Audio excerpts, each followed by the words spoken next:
Now, page 4, the partisan Democrat political game doing permanent damage to our constitutional republic. Impeachment. President Trump has committed no impeachable offense. A solid majority of the American people do not support impeachment, yet the radicals in the Democrat Party are all for it, forcing impeachment down the throats of we the people, despite it being completely constitutionally inappropriate. In fact, Democrats on Capitol Hill have weaponized impeachment. Nancy Pelosi may be out there saying no to impeachment, but she's not saying no to beating the drum for a foundation for impeachment. But what's the difference? Every day these radicals speak of investigating President Trump under the auspices of impeachment is another day degrading our founding document. The framers of the Constitution never intended for impeachment to be bandied about casually, cavalierly, as the partisan Democrats are doing right now. Impeachment is a sacred, solemn constitutional action of last resort. It's not meant to be used as a political threat. It's meant to be used when an elected or appointed government official has violated the law or the oath of office or the trust of we the people. What is the impeachable offense, Nancy? There is none. And so this talk of impeachment is doing harm to President Trump, yes, but it's also doing harm to the presidency itself. It's doing harm to our system of government. It's doing harm to this republic, and it's doing great and irreversible harm to the founding document, the United States Constitution. However, these partisan hack Democrats do not care about the damage they are doing to our country, like this Harvard-trained law professor from Orange County, California, Congressperson Katie Porter. I've reached a point of clarity in my decision.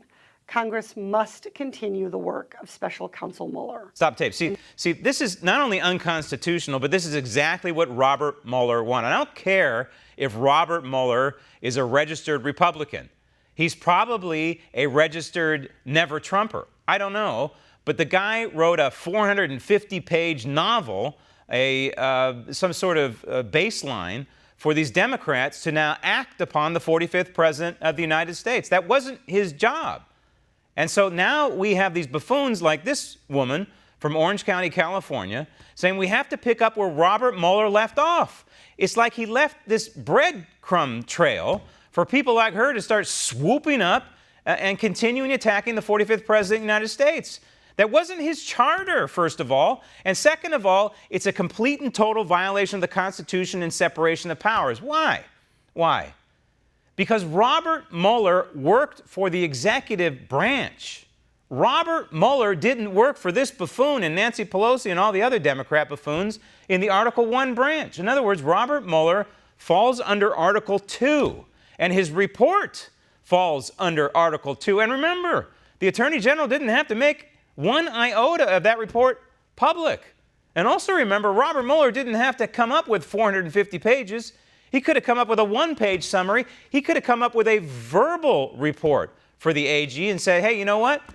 This is my findings. These are my findings on so-called Russian collusion or the effects of Russia on the 2016 campaign. He could have done that. Instead, he left this breadcrumb trail for people like this to come out and say, yeah, we need to impeach the 45th president of the United States. It's a shame. It's a total shame that this has happened. And it's harming our constitutional republic and the way we do business in government. Roll tape. His report and public remarks, Director Mueller emphasized that under current law, he did not have the option to indict the president. Stop tape. Okay, first of all, Congresswoman, you're wrong. There is no law that says the president cannot be indicted. It is a policy from two departments of justice, one under Nixon and one under Clinton. It's a policy, not a law. Although it does date back to the Federalist Papers. I believe it's Federalist 65, Alexander Hamilton, who essentially said, hey, listen, you can't attack a sitting president. You can't indict a sitting president because it would undermine his job. It would undermine what he's trying to do. But again, this was not the charter of Robert Mueller. The charter of Robert Mueller was not to find out whether the 45th president committed obstruction of justice and therefore should be indicted. That wasn't his charter. His charter was to find out Russian malfeasance in the 2016 election cycle.